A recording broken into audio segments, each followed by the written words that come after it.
Olá, senhoras e senhores, começando mais um Campeões de Sucesso, programa que conta a jornada de grandes profissionais da saúde no Brasil e no mundo, toda terça-feira às 19 horas, aqui no nosso canal do YouTube da Faculdade do Iguaçu. Aproveita aí, se você não tiver inscrito ainda, já faz inscrição, ativa o sininho, mande seu comentário, porque o seu comentário é muito importante, a gente lê real e repassa para os profissionais que passam por aqui, né? Aqui ele não está como profissional, aqui ele está como pessoa física, né? Mas vai contar a história profissional também. E então a gente traz aqui sempre boas histórias, que eu gosto de boas histórias, a curiosidade. No bastidor a gente começa a conversar, mas eu já falo, não vamos falar muito porque eu quero perguntar no ar. Bom, hoje aqui comigo, meu querido Washington Vieira, bem-vindo, meu irmão. Olá, Juliano. Obrigado pelo convite. Obrigado pela presença. E a gente vai querer saber tudo da parada toda, da sua história, né? Você nasceu em que cidade? Nasci aqui em São Paulo. São Paulo, capital. Capital. Paulistano da Gema. Sim, sim. E você, seus pais? Eles são daqui de São Paulo também. Tá. Na verdade, sou um filho adotivo. Tá. E eles são da zona sul de São Paulo. Eu moro na região de Interlagos. Legal. E basicamente toda a minha trajetória, tanto de infância quanto profissional, eu atuo muito pela zona sul. Até venho um pouco para cá, mas é bem menos. Então, e a sua trajetória, então foi. Então você nasceu em Interlagos e se mantém lá até hoje? Sim. Quando o mercado mudou, eu comecei a trabalhar em academia em final de 98, ainda numa transição do modelo que tem hoje para o CREF. E não existia modelo low cost de academia. Na verdade, em 98, 2000, o personal também estava em ascensão. Não era uma coisa muito novo, né? Bem novo. Até que o Isaías comentou sobre isso. Não tinha tanta referência como personal nessa época. Sim.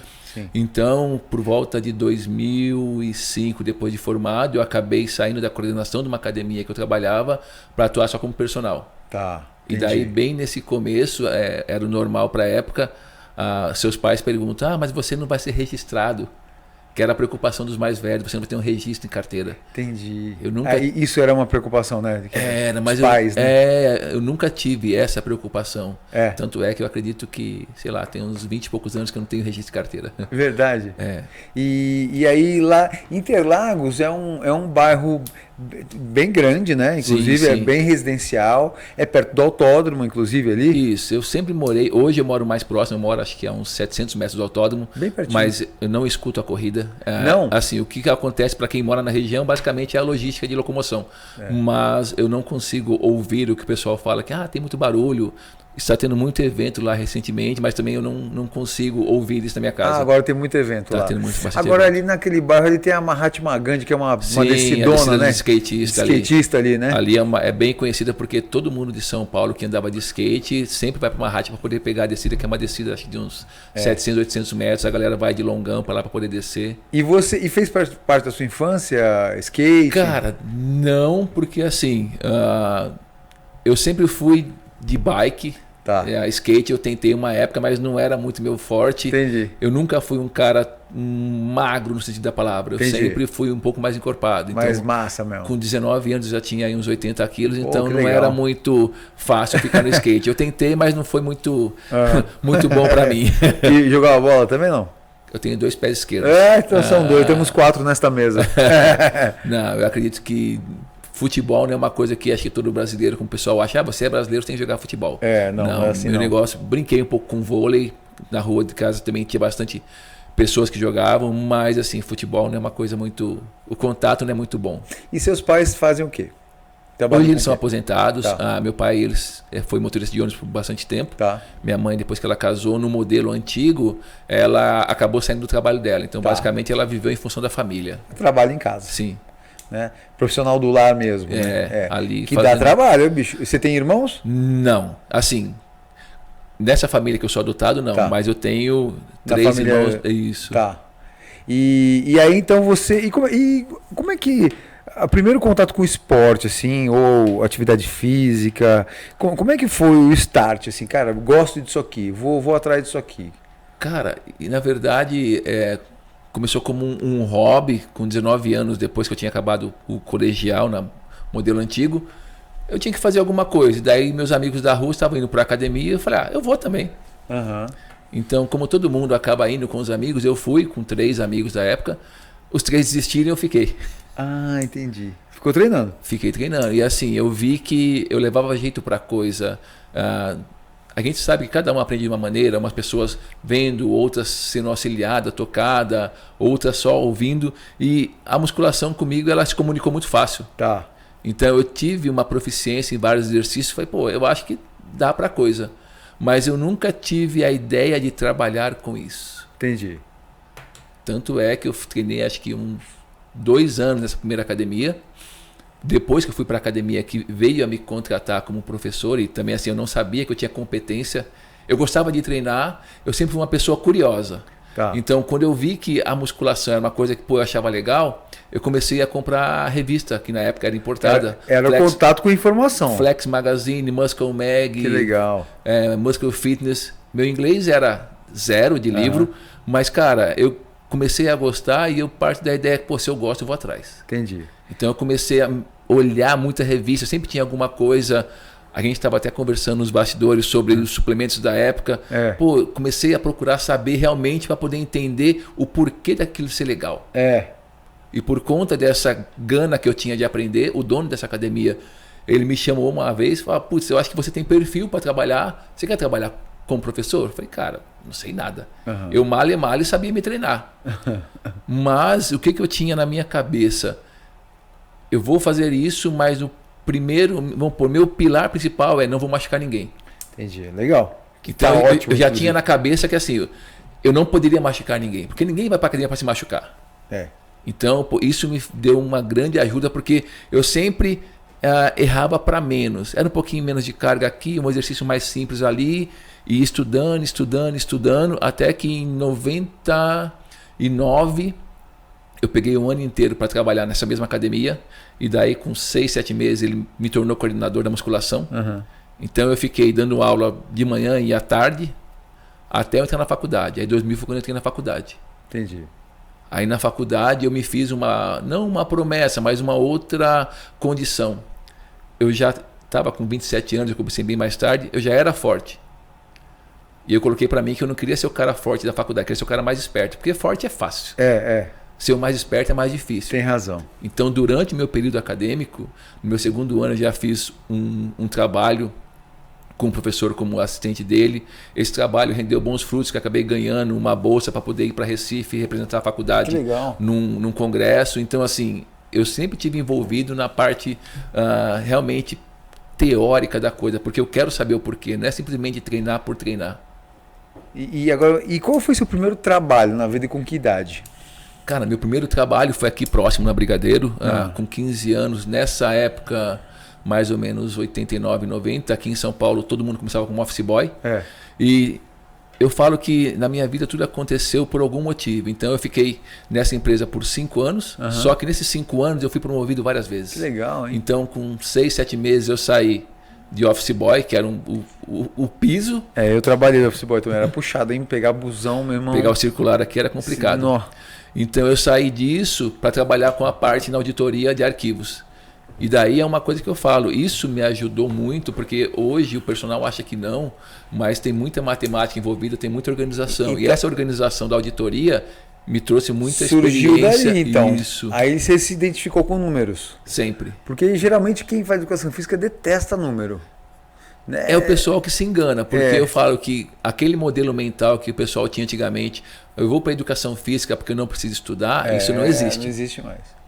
Você vai para a educação física, você vai estudar tanto quanto ou até mais do que um médico ou um fisioterapeuta. Talvez você não vá colocar a mão na massa ali, cortar ninguém, mas você vai ter que estudar muito para entender o ser humano. E aí você ficou um tempão nessa empresa e depois passou em outro tipo de trabalho?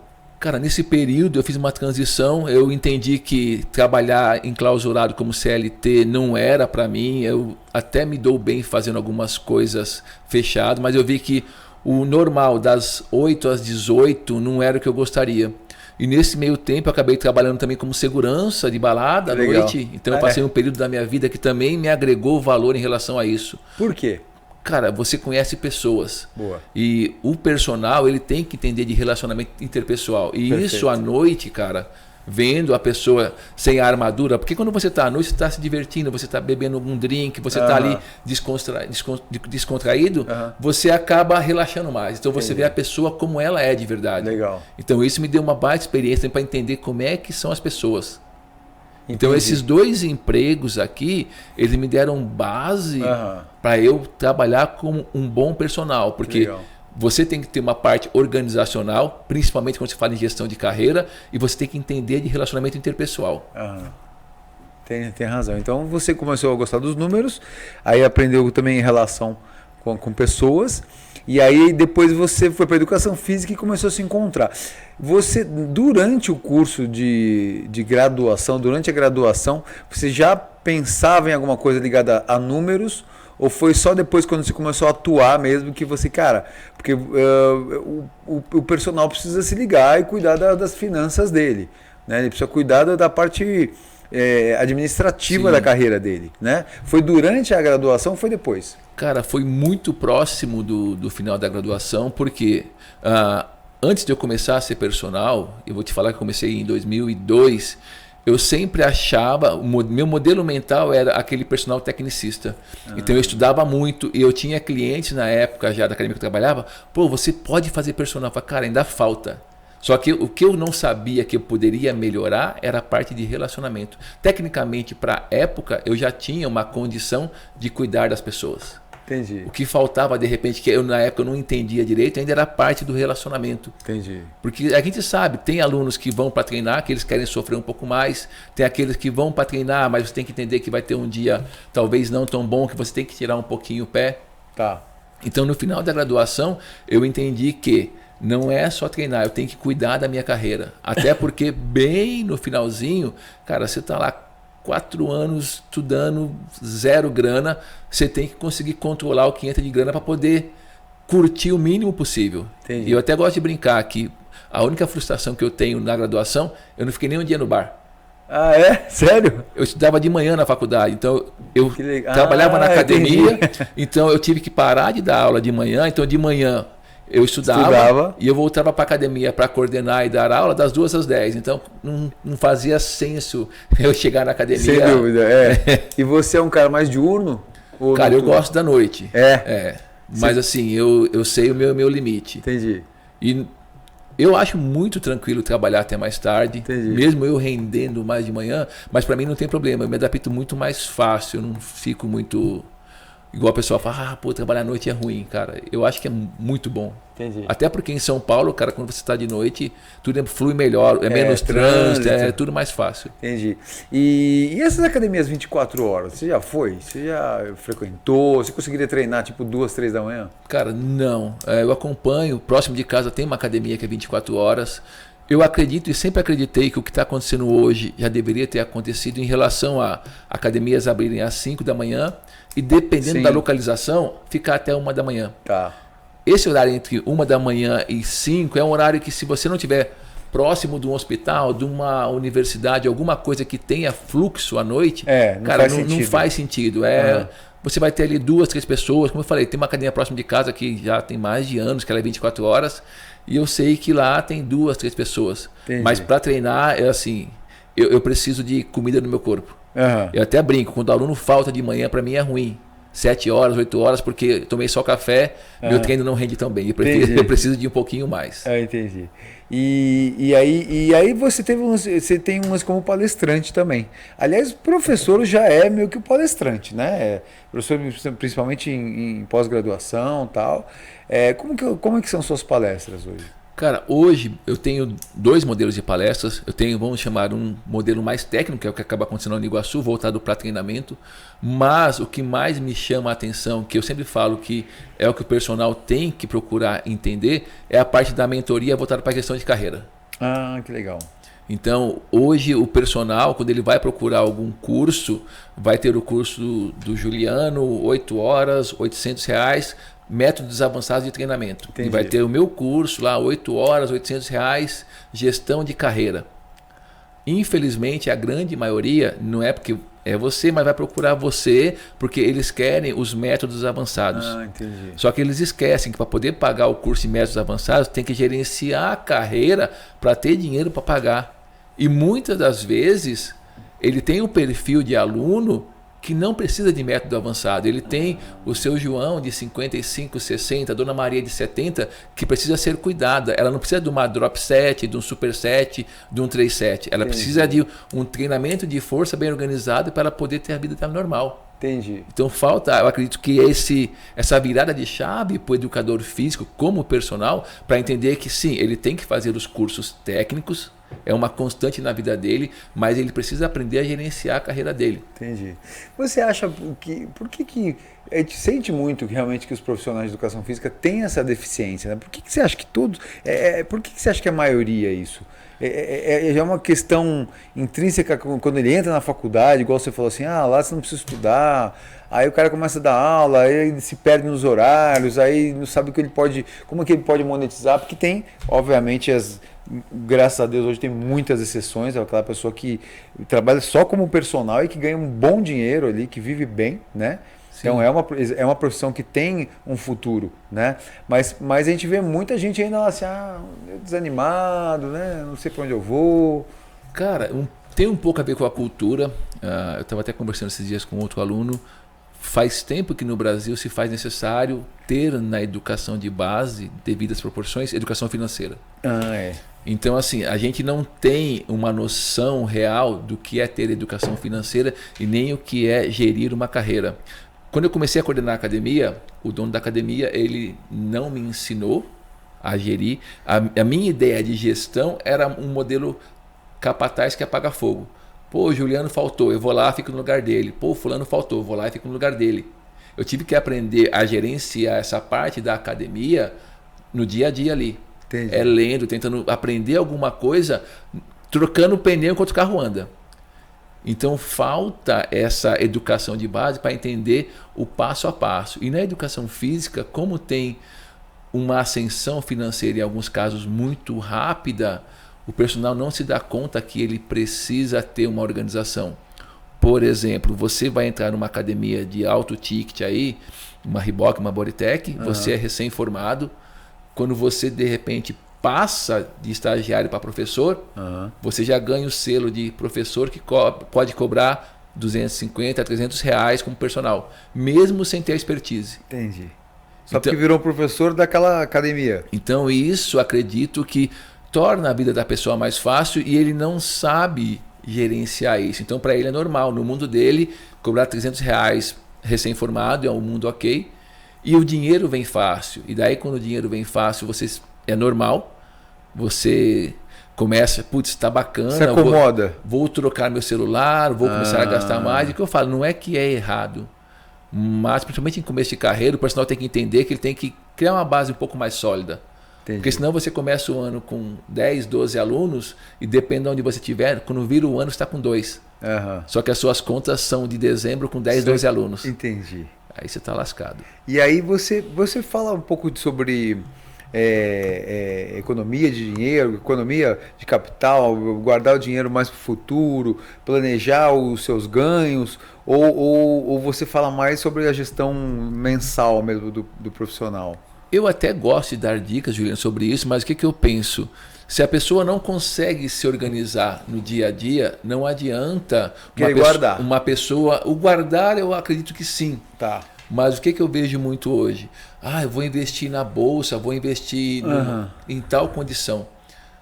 O personal ou o brasileiro classe média, ele não tem coração para suportar, colocar 10, 20 mil na bolsa e perder do dia para a noite. Sim, Então, o que eu sempre recomendo, você tem que olhar para onde você consegue pisar. Então, para a grande maioria, renda fixa é o que vai funcionar bem, porque te dá uma certa segurança, dá uma lucratividade um pouco maior do que a poupança, mas mesmo assim você tem que ver o quanto que o banco vai te cobrar de taxa de administração e o quanto você vai ter que pagar de juros, talvez no começo ou talvez no final. Entendi. Porque é muito improvável hoje você arrumar algum tipo de investimento que vai te pagar livre mais de 1,5%, com exceção da bolsa. Mas nesse modelo de renda fixa, vai ficar nessa condição. Então, se você tem 1,5% de lucro ali ao mês, você vai ter 12 ao ano, 12% de 10 mil, vai dar 1.200. É bacana mediante a situação. é diferente de 12% de 1 milhão, Aham. que já dá bem mais. Então, para o brasileiro médio, não dá para começar a tentar investir na bolsa porque a gente não tem coração. Entendi. E hoje? Me conta um pouco como é que tá hoje. Você hoje é professor da Uniguaçu. Você me conta como é que tá a sua rotina hoje. Cara, esse ano eu venho de uma promessa de uns 5 anos ou mais, que eu precisava eliminar a sexta-feira para poder investir um pouco no digital. Porque é o futuro do profissional, na verdade de todos os profissionais. O digital já vem muito forte, na educação física também. Só que o personal, a gente vive o agora. O que seria esse agora? Eu tenho que dar aula para poder pagar as minhas contas e poder viver.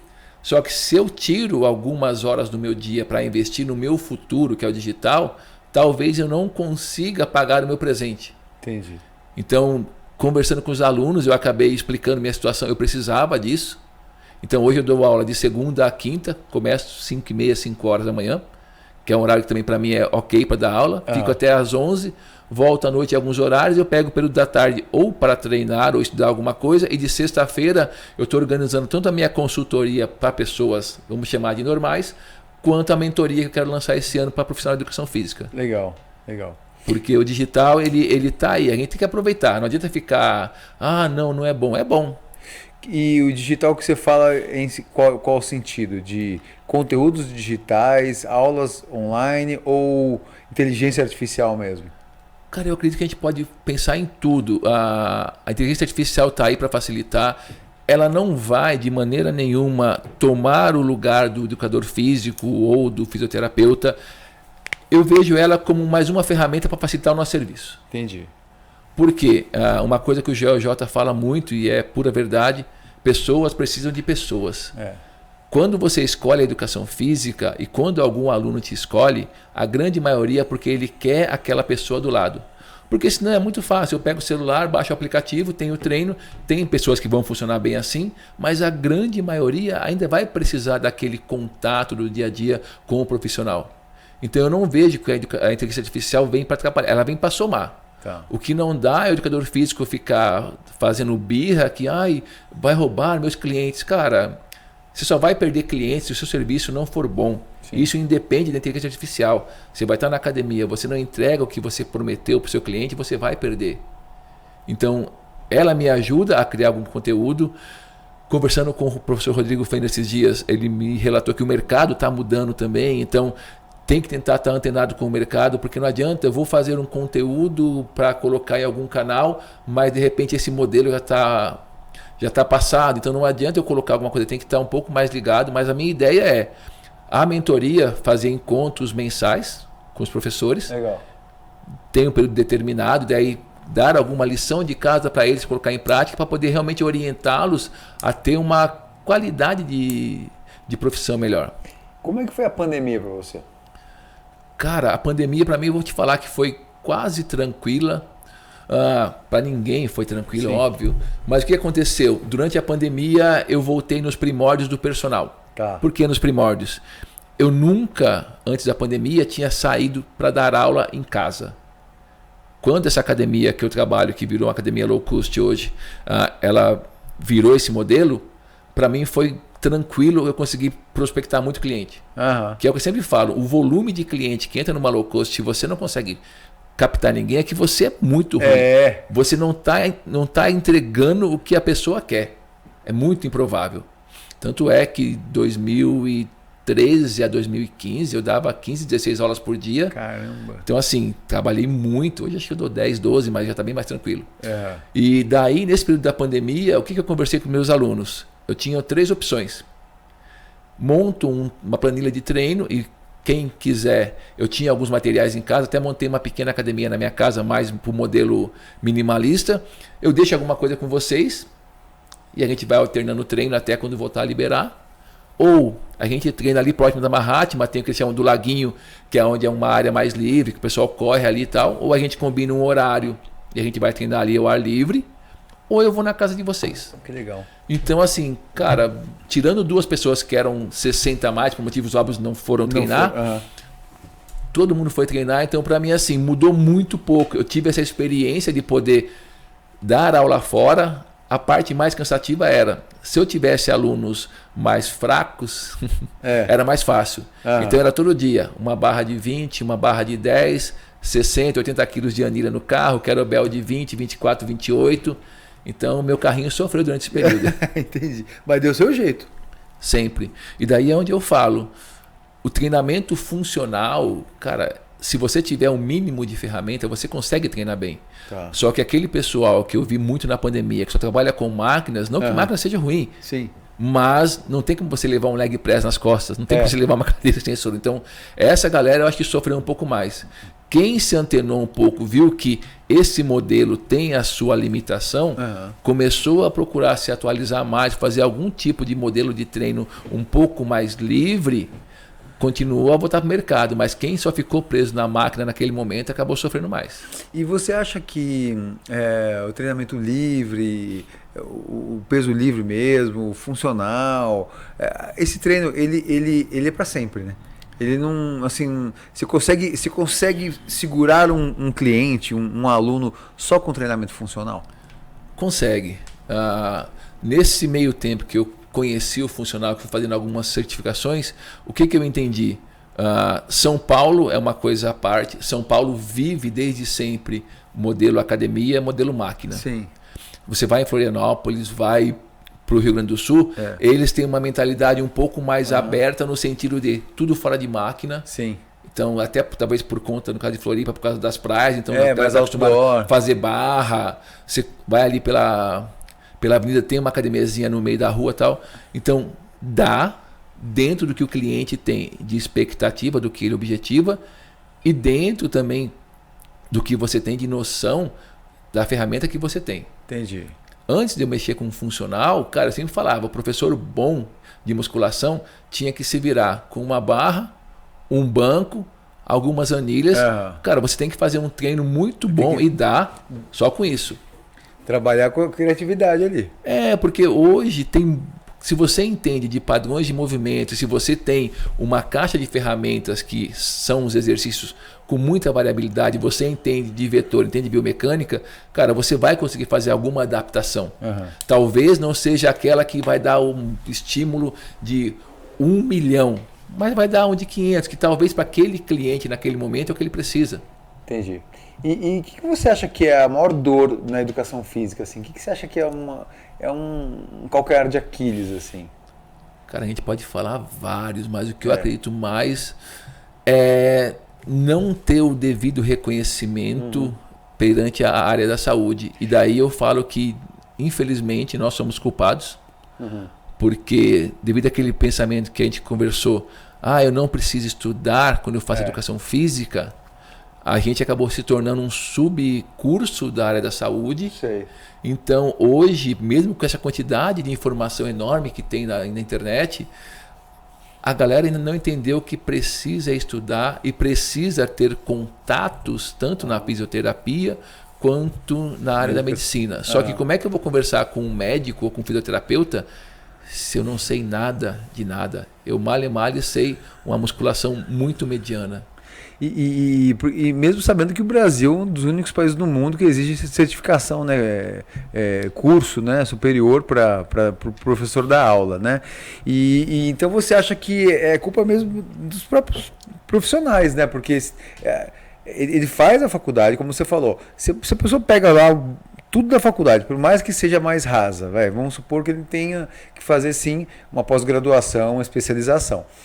Se ele se dedicar ali, se ele fizer um bom trabalho, ele vai crescer, ele vai ganhar dinheiro, ele vai ter uma boa profissão, né? E tem os CREFs, né, o CONFEF e tal, que validam isso tudo, né? Então falta um pouco de vontade, talvez, né? Falta um pouco de vontade e entra uma coisa que o nosso consumidor, e daí eu não posso criticá-lo, ninguém gosta de ficar próximo de pessoas chatas, mas assim, num primeiro momento, além do visual estético, o nosso consumidor, ele compra o emocional. Pô, Juliano, é bacana. Entendi. Ele não compra a solução. Eu tenho uma dor lombar, eu tenho uma dor no joelho, eu preciso de um personal especializado que me resolva um desses problemas aqui. Tá. Tem o osteo. Pô, mas o osteo é chato. Mas ele vai te resolver. Entendi. O relacionamento é o que eu sempre pensei, acho que é por isso que eu consegui crescer bem na área do personal. Primeiro eu quero ter um cliente que vai se tornar meu amigo. Legal. Porque daí ele vai entender que tudo que eu estou fazendo ali é para melhorar o que ele procura. Só que você vai pegar o Juliano, que talvez não tenha a expertise para cuidar daquilo. Talvez ele consiga resolver. Mas é um cara gente boa. É um cara gente boa. Só que talvez o tempo que o Juliano vai demorar para resolver aquilo, com metade do tempo, provavelmente por eu ter a expertise daquilo, eu resolveria. Entendi. E daí talvez ele ficasse menos tempo com um cara chato do lado. Entendi. Então junta a falta de interesse dos meus parceiros em melhorar com a falta do cliente realmente em querer resolver o problema. Então, essa parte dificulta, porque sempre você vai ouvir isso. Pô, aquele cara nem é tão bom personal, mas ele tem muito cliente. Porque ele é legal. E você acha que está mudando isso? Que assim, eles estão enxergando melhor, eles estão evoluindo? O que você acha? Isso depende da faixa etária. Tá. Vamos pensar que a galera que frequenta a academia, mais com esse advento dos centros de treinamento, galera 25, 35, independente de ser homem ou mulher, como tendo o apelo estético forte, eles querem estar do lado dos caras maiores no geral, os caras que têm uma energia melhor, são os que têm uma comunicação melhor. Necessariamente, talvez eles não saibam tanto, mas tem isso. Quando você passa dos 40 a mais, a gente começa a priorizar o quê? Ter uma qualidade de vida melhor. Perfeito. Porque, de repente, você começou a treinar com 18, 20 anos, em algum momento você teve uma dorzinha no ombro, uma dor no joelho, e daí você quer praticar alguma atividade... É mais para a saúde, né? Você quer praticar alguma atividade que demanda ter um corpo forte. Então, aí você vai procurar um cara que realmente vá resolver o seu problema, porque senão você não consegue fazer a atividade que você gosta. Com esse boom aí até tendo o fisiculturismo, o bodybuilding como, digamos que porta-voz, que se tornou porta-voz da atividade física, a gente pode dizer isso. Algumas personas ali conseguiram crescimento muito em rede social e acabam que se tornaram referência, não que a maior parte das pessoas treinem por causa do que queiram ser musculosas, mas não dá para deixar de observar que realmente o fisiculturismo ganhou um espaço, né? E a gente viu com o próprio Arnold, a gente vê, né, o sucesso do evento, que realmente foi digamos que um anfitrião da história toda, né? E como é que você vê esse crescimento aí das pessoas se interessando? Acho que foi muito pós-pandemia também, que a gente achou que fosse ao contrário, mas todo mundo se ligou que é legal, que precisa treinar, que precisa ter saúde. Sim. Mesmo sabendo que esporte profissional ali, principalmente fisiculturismo, não é uma coisa ligada, não é saúde, né? Como é que você enxerga esse cenário? Cara, hoje o que fica muito evidente, pós-pandemia principalmente, a grande maioria das pessoas entendeu que treinar é preciso, e eu falo sempre isso. Se você não fez musculação quando você era jovem, você vai ter que fazer no meio da idade ou no final. A musculação é inerente à sua vida. Sim. Então comece antes, porque você vai colher os benefícios antes. Então hoje tem uma grande massa que, por conta, e assim, essa parte bem bacana dessa mídia no bodybuilding, eles mostraram que o lifestyle extra hormônios é uma coisa bacana. Você consegue ter uma boa vida, você consegue seguir um plano alimentar, você não vai ser atleta, mas se você quer uma estética bacana, quero ficar um pouco mais sequinho, um pouco maior, cara, se eu fizer a musculação de uma maneira organizada, eu tiver ali a minha rotina nutricional organizada, eu consigo fazer bem. Legal. E daí a galera consegue ver que, porra, não era aquela coisa old school que tinha, não, o cara vai na academia lá que é tudo quebrado, tudo enferrujado, os caras ficam usando hormônio. Infelizmente, é o que todo mundo fala. Era a imagem que tinha, né? No fisiculturismo, você vai levar o seu trabalho no seu corpo e está inerentemente ligado ao hormônio. Até aí, todo mundo sabe o que tem que fazer. Só que todo esporte de alto rendimento, a gente sabe que tem alguma coisa para melhorar a performance. Então, no caso do fisiculturismo, ele é mais crucificado porque fica mais evidenciado isso.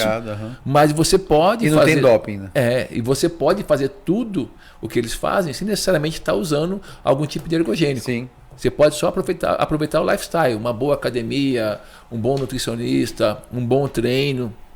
Funciona. Funciona. E agora falando de academias, né? De formato de academias, né? Low cost, as tradicionais, essas agora tá vindo muitas de alto luxo, essas como grandes como Ironberg, que são focadas 100% na musculação. Como é que você enxerga esses cenários todos? E tem público para toda essa quantidade de academias? Cara, tem. Vamos pensar que o modelo low cost aí, ele apareceu em 2009 para 2010 aqui em São Paulo. Então, no primeiro momento, quem sofreu muito foram as academias pequenas de bairro, que também, num primeiro instante, o modelo low cost ele fez o que eu acredito que era o certo. Olha, eu vou te entregar isso daqui, ó. Eu vou te entregar um lugar para você treinar, um lugar para você fazer cardio, equipamento bom, só que eu vou ser honesto com você. Não vai ter o atendimento vai ser o mínimo. É isso aí. Porque nas academias de bairro era o contrário. Não, olha, você vai ter aqui isso, até por ser um outro modelo, e você vai ter atendimento. O atendimento no modelo antigo era dependente de você ser amigo do professor, você ser aquela menina mais gostosinha, você ser o cara que é engraçado, para ter um pouco mais. Então eu acredito que no começo ficou um jogo mais aberto. Ó, o que eu te ofereço é aqui, equipamento, que é a alocação de espaço. E daí nisso, cara, deu uma reviravolta gigante no mercado. O pessoal achava que não fosse mudar tanto, mas está aí cada vez mais abrindo novas bandeiras de modelo low cost de academia. Então eu vejo que tem. Se a gente pensar, a última vez que eu vi algum dado assim, tinha no máximo 6% de pessoas fazendo atividade no mundo. Então tem muita gente. Tem muita gente. Eu só não acredito que tenha tanto espaço em São Paulo para colocar tanta academia nos modelos que a gente vê hoje. Hoje, se eu não me engano, a metragem que eles procuram é de 500 a 1.000 metros. Então, dependendo da região, você não vai ter um modelo tão fácil de implementar. Mas que tem público, tem. E nas academias de alto ticket, cara, sempre vai ter gente. E daí a entrega para esse público é diferenciada. Hoje não é só mais ter aquela toalhinha geladinha para pegar, não é mais ter aquela aguinha. Além do atendimento, realmente, pessoa a pessoa, tem que ser muito bom, a estrutura tem que realmente brilhar no olho. Entendi. E você, gosta de treinar em que tipo de academia? Cara, eu gosto de treinar em qualquer lugar. Na verdade, eu gosto de experimentar máquinas novas, até por dar aula na biomecânica. É interessante eu entender como é que está o mercado. Mas eu parto hoje de um princípio, um dos cursos que eu fiz de kettlebell me deu uma visão muito bacana em relação a treinamento minimalista. Legal. Então, eles trabalham com uma ideia que bem diferente da musculação tradicional, que era coisa com alto volume. E eu até estava conversando com um amigo sobre isso. Depois de um certo tempo, a gente tem que começar a tentar quebrar alguns paradigmas, entender que menos é mais. Eu não preciso mais de tanto volume, até porque eu não tenho tantas horas para poder treinar, então eu tenho que ter consciência que eu preciso ter algo mais controlado. Então hoje, cara, se eu tiver, igual tem na minha casa, tem uma barra, um banco articulado, faço agachamento, supino terra, alguns halteres, tá de bom tamanho. Faz tudo ali. Talvez não seja interessante mentalmente para fazer aquilo a semana inteira. Sim. Mas é uma alternativa. Já é uma alternativa. Então, quando você trabalha com kettlebell, você vê que menos é bacana. Você consegue ter bons resultados dependendo do que você objetiva. Aliás, tem campeonatos mundiais de kettlebell? Não tem uma história dessa? Tem, mas aí é o kettlebell esportivo. Que daí já é um outro... o mesmo kettlebell com alça diferente. Mas tem um tamanho tem padrão. A técnica para sair do chão, né? Sim, só que daí é o que eles chamam de... Tem o hardstyle, que é a escola que eu participo, e tem o fluid style, que é o esportivo. Então ele é uma linha mais econômica, ele tem um lance, como a maioria das provas são de longa duração, e porque o kettlebell ali acho que são 5, 10 minutos fazendo ou press ou snatch, então você tem que ter uma economia de movimento um pouco maior. E você, com um treinamento tipo cross-training, assim, você tem contato? Como é que é? Cara, eu brinquei uma vez com crossfit de um amigo, até ali próximo da Chácara Santo Antônio, e daí eu vi que realmente eu não tinha máquina para aquele tipo de modalidade. E como todo bom educador físico, no primeiro momento, crossfit é horrível. Não é que é horrível. A gente começa a entender que sempre o problema é a maquininha que está atrás. Entendi. Então, depois de um tempo, fui procurar entender melhor o modelo de trabalho do crossfit. Eu acho muito bacana. Eu só não compartilho de um momento, isso vale para qualquer atividade, nem tudo é para todos. Sim, total. Porque o que eu vi já, eu tenho um amigo que tem boxe também, a gente foi na inauguração de um boxe dele, e uma coisa que a gente aprende na musculação, você sabe como está o seu dia, Na hora que você vai deitar no banco de supino, que você tira a barra, você vai entrar embaixo da barra de agachamento, você sabe como é que está o seu dia. Você colocou a mão na barra, pô, hoje tá bom. E naquele dia em questão, estava tendo uma brincadeira com o pessoal, fazendo overhead squat. Nossa. Na hora que o cara colocou a barra na posição de clean, você vê que tava ok, mas não era o melhor dia dele. Entendi. E daí o pessoal, vamos lá, que é a parte da comunidade. Estímulo, Ele vai e joga a barra para cima. Ixi. Por sorte, quando ele falhou, a barra só resvalou e caiu na frente dele. Nossa. É a única ressalva que eu tenho Sim. no CrossFit, que eu falo que é a melhor coisa que ele tem, que é a comunidade. Sim. Só que na comunidade você Estimulam demais, às vezes. você não quer ficar para trás, aí você passa da segurança. A questão de progressão de carga é muito complicado, né? Porque a pessoa faz 6 meses ali de LPO, já quer subir carga e não sei o quê. E a gente sabe que um atleta profissional de LPO ele demora 6 anos para se tornar profissional. Eu Depois fiz um curso de LPO e, cara, é outra história, é né? outra, não é tão simples. Você tem que ter uma técnica muito boa, só que a parte da progressão do LPO, que você tem que ficar com o caninho lá, é chata. Ninguém quer ficar com o caninho. Mas aí não. a responsabilidade é do profissional, né? Novamente a gente volta nessa história, né? É o coach que tem que estar ali. Foi, filhão, não está na hora de você subir essa carga nem. Mas aí o que acontece? Ele vai chegar numa condição, você vai me convidar para ir treinar no lugar que você treina. Pô, trouxe o Orson, aquele que faz musculação. O coach vai lá, ó, vamos fazer aqui os básicos para entender como é que você se movimenta. Fiz os basiquinhos do cross ali.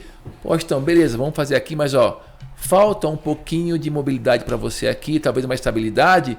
Você vai começar junto com o pessoal que acha que é RX, que fala que são os iniciantes. Scale. Então você vai começar aqui, porque o Juliano está aqui no nível 3. Ah, não, mas eu quero treinar com o Juliano. Não, mas falta um pouquinho. Entendi. O professor às vezes vai tentar fazer com que o aluno não se machuque, só que o aluno às vezes vai chegar, não, se eu não for treinar com o Juliano, eu não vou fazer a matrícula aqui. Aí o cara pensa no boleto que está caindo na conta dele e fala, pô, ou eu salvo essa alma, ou eu pago o boleto. Eu salvo essa alma. Então, infelizmente, de novo, o cliente às vezes coloca, e daí, cara, você eu não tem vou como nem segurar o cara, né? Eu não vou nem colocar na questão de se é ético ou não. Então beleza, então vai embora e você não vai treinar aqui. Porque daí esse cara vai embora e vai treinar num outro local e vai fazer a mesma coisa. Então, infelizmente tem isso. É a mesma coisa que o Dr. Márcio Bassi fala, assim, ó, o cara chega lá, eu quero tomar esses hormônios, o Márcio fala assim, não dá pra você tomar isso não. Ele fala assim, mas eu vou tomar. Então o Márcio fala assim, no mínimo deixa eu te acompanhar, né? Que assim, ele não pode abandonar o cara. Então o cara vai no mercado negro, compra o esteroide que ele quiser, toma do jeito que ele quiser e pode morrer. Sim. Pelo menos se o médico está acompanhando, né, a pessoa não está à deriva. Não vai morrer tão rápido. Não vai morrer tão rápido. Sabe que vai morrer. Sim. Sabe que vai pagar um preço, né? Mas não vai sofrer disso. Entendi. E futuro, irmão? Você tem algum sonho, assim? Ou você me disse que as coisas vão acontecendo na sua vida, né? E fruto de muito trabalho, não é? Estou esperando, as coisas vão acontecendo. Você trabalha desde os 13 anos? 15 anos. Já passou como segurança, já trabalhou em vários lugares que não eram na educação física, office boy, e a parte de contábil, né? Contabilidade, auditoria, e foi somando na sua carreira. Aí você trouxe isso para a educação física, né? Mas você é planejado, você sonha em alcançar alguma coisa assim específica? Cara, ou já alcancei o que assim, eu gostaria? Tenho planos, eu acredito que o brasileiro deve ter planos. O último curso que eu fiz, que era realmente voltado para essa parte de gestão financeira, eu montei a minha ideia de aposentadoria. Então, a princípio, dos 55 aos 65 vai ser meu estirão. Tá. Então, vamos pensar que meu ritmo de aula agora, colocando eventualmente um curso ou outro meu ali no meio dessa história, dos 55 aos 65 vai ser aquele último fôlego. Você vai parar de dar aula? Eu não vejo parando de dar aula. Você gosta? Gosto. Só que eu sei que com 65, talvez eu não vá trabalhar 10 horas por dia. E daí hoje é onde, para mim, já começa a se tornar difícil a seleção. Tá. Hoje eu tenho clientes que são amigos, que eu tenho convívio para uma grande parcela fora da academia. E aí fica meu questionamento. Quem que eu vou mandar embora para eu poder aposentar? Entendi. Então, assim, eu estou comentando com eles desde sempre já. Já está fazendo em algum momento a gente vai ter que parar. Entendi. Então, a minha ideia é, com 65, eu vou trabalhar ali 3, no máximo 4 horas de manhã, porque eu acredito que o profissional ele tem que ainda estar afiando o machado. Nesse período, eu acredito que a minha mentoria, a minha consultoria já vai estar bem desenrolada em relação ao volume de trabalho. E daí entra aquela coisa, você pensa em colocar alguém para fazer a parte do treinamento? Não. Eu ainda quero poder tocar isso, porque daí, como eu vou diminuir o volume de trabalho presencial, eu vou ter mais tempo para atender as minhas consultorias. Entendi. Porque, infelizmente, se eu contratar alguém, eu vou ter que ensinar e vou ter que revisar. E daí, ter que ensinar e revisar, eu faço sozinho. Nesse modelo, eu prefiro trabalhar sozinho. Deixa eu voltar só nessa questão financeira, que me veio uma questão aqui. Muitos profissionais acabam ficando muito bem informais mesmo na parte financeira, porque eles acabam não pagando impostos, porque se ele emitir nota, ele tem que pagar imposto, aí ele é um profissional liberal, ao mesmo tempo ele não tem garantias, né? Como é que você vê a solução desse problema? Porque é um problema, né? Porque também assim, se fosse muito bem pago, eu falo, tudo bem, eu vou emitir a nota, vou pagar o meu imposto aqui, tá tudo certo. Mas muitas vezes, na maior parte das vezes, o profissional acaba ganhando mal, né? E tem que livrar o máximo que ele der e acaba se tornando informal mesmo. Como que você vê uma solução para essa história? Cara, a solução que eu vejo é a seguinte. Tem solução? Tem. É planejar. Tá. Porque vamos pensar o seguinte. Se não mudou a regra, primeiro que o profissional de educação física ele não pode ser MEI, tá, a não ser em condições específicas, no meu caso, palestrante, então tem uma numeração lá que eu me enquadro para poder emitir nota. Ele não pode ser MEI. Não pode. Por quê mesmo? Porque é uma profissão que é regulamentada. Tá. Entendi. Então, como personal, eu não posso ser MEI. Perfeito, entendi. Mas como professor, eu vendo o meu serviço para a Uniguaçu, perfeito, então aí eu emito dentro daquela característica ali. Uma nota fiscal, entendi. É uma coisa. Quem não tem a possibilidade de trabalhar com curso, palestras ou aulas fora do âmbito do personal, ele tem que ter na cabeça que, de algum jeito, ele teria que pagar um valor adequado para o governo. Entendi. Então aí o que acontece? Se você passa a ganhar acima de 82 mil, se eu não me engano, você já tem que ser ME. E quando a gente fala em ME, você vai pagar uma taxa ali que vai variar de 6, se eu não me engano, a 9% do seu rendimento anual, mais um boletinho mensal ali, se não aumentou, de R$800 por mês. Entendi. Então, você obrigatoriamente, se você passar a ganhar mais de 7 mil por mês, você vai ter que pagar isso para o governo. Tá. Digamos que você quer sonegar. Você até pode, eu não vou entrar na parte da ética, sim, só que você tem que ter consciência que R$800 todo mês você teria que dar para o governo, então você vai ter que tirar esses 800 do seu bolso e já guardar em algum lugar. Mais aquele valor do boleto que você teria que pagar todo mês. Entendi. Então, é uma economia ali para você se garantir depois. Você já guardaria esse dinheiro, porque num caso fortuito do governo achar que, olha, aquele personal lá está sonegando, o dinheiro vai estar guardado em algum lugar. Entendi. Só que eu vejo que assim, ninguém faz isso. Tá. E daí a profissão é ruim. Não é que a profissão é ruim. Eu falo que em São Paulo, e isso amigos sempre davam risada, o profissional que ganhar como personal menos de R$8 mil, cara, não está trabalhando. Entendi. Porque se você pegar aqui, provavelmente é muito mais caro o ticket dessa região, mas vamos pensar num ticket mínimo de R$50, que não é nada. Quando eu comecei, cobrava isso. Hoje você vai trabalhar 8 horas por dia dando personal, que é o que trabalha no CLT normal, 8 horas. Ou seja, você vai trabalhar aí, vai ganhar 8 pau no mês. Entendi. Então o personal ele tem a obrigação moral de ganhar 8 mil. Legal. Esses 8 mil mensais dele já vai colocar ele numa zona onde ele tem que pagar um imposto. Talvez ele não vá abrir uma empresa, porque daí tem muito mais taxa, mas ele tem que ter consciência que esses 8 mil aqui não são meus. Eu tenho que pagar ao todo R$1.000 para o governo, então eu ganho 7, mas esses 1.000 eu vou guardando aqui. Eu tenho que viver com 7. E na verdade o que acontece? Todo mundo queima tudo aqui e seja o que Deus quiser. Tanto faz, entendi. Pô, legal, gostei da história, meu irmão. Gostei dessa sua visão, principalmente financeira, da classe de educação, dos profissionais de educação física, e porque realmente é um calcanhar de Aquiles, acho que da maioria, né? Porque todo mundo vem, no geral, da classe média, não tem essa coisa de aprender realmente aonde que eu vou me profissionalizar. Todo mundo pensa na parte técnica, vou fazer uma graduação. Só que, e quando eu ascender profissionalmente, o que vai acontecer? Quando eu virar uma empresa? Entendi. Então, o pessoal só pensa que, putz, vou ter que dar dinheiro para o governo, estão me roubando. Mas, em algum momento, quando você ficar maior, você vai ter que prestar contas para o governo. Então, já começa a se organizar mais cedo. É o famoso a conta chega. Chega. E se você, de repente, não se precaveu no começo, o governo não está nem aí. Na hora que ele te pegar, então vamos puxar 5 retroativo. Com juros, você tem? Não tem. Ixi, aí danou. Para te pagar, ele demora, mas para te cobrar, é rápido.